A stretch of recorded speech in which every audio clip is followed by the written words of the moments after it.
Since the talent was a sum beyond anyone's most avaricious dreams, Jesus seems to have liked using it in parables as a metaphor for the infinite love of God. In today's parable, the master entrusts to his servants a total of 8 talents, such an incredible amount that there could be no mistaking the master for anyone but God. 14th century translations of Matthew introduced the word talent into English, and within a century, the word took on the meaning we usually give it today, an aptitude or ability. So, a word that once awed people with the immeasurable generosity of God shifted focus. Now, when we hear the word talent, we think not of God, but of ourselves.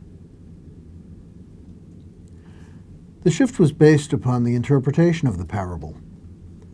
The master gives each of his servants a sum of money to use. In the same way, God gives each of us life, abilities, and opportunities.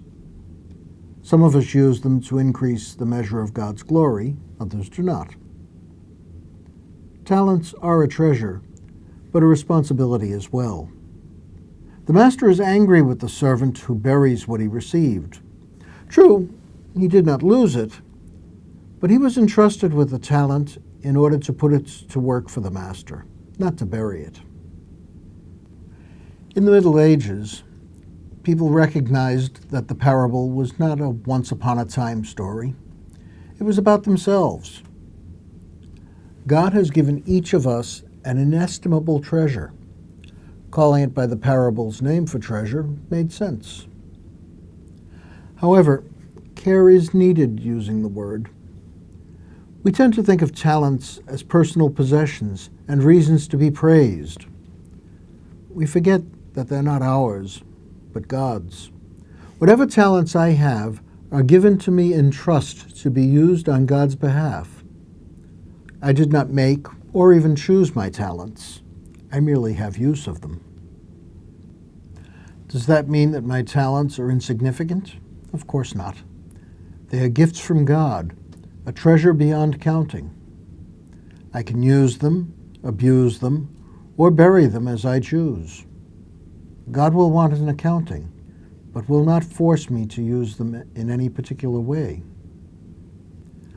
We often speak of trusting God, but today we're reminded that God trusts us as well. Treasures the world desperately needs have been given to me. No one else has the exact same combination of talents. My talents can be used to fulfill the will of God or even thwart it. Not a single talent is worth less than an uncountable treasure. We usually consider certain things as talents and overlook others. Artistic or academic ability will get me recognized as talented.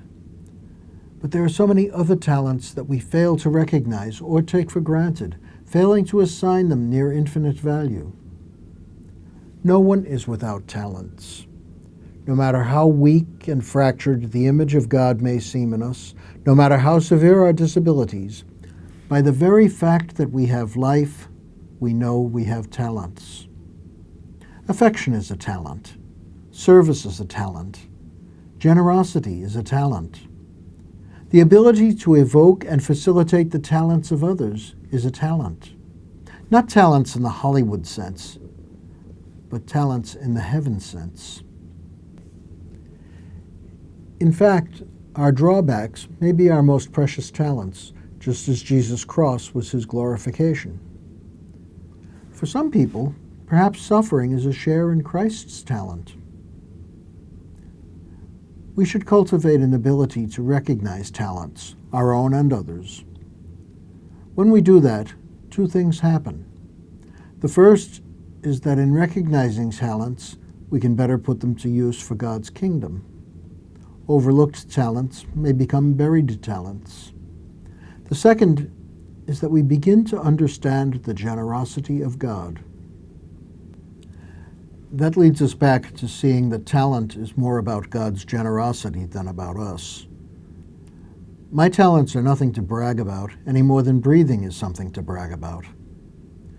When I use them in a praiseworthy way, the praise may be given to me, but it really belongs to God. And how do I use the talents God has given me in a praiseworthy way? They're entrusted to me for the sake of the world as a sign of God's generosity, so I must use them for the sake of the world. It is to us as servants and for the sake of being servants that God gives us talents. Let's not bury them, but put them forth for the whole world.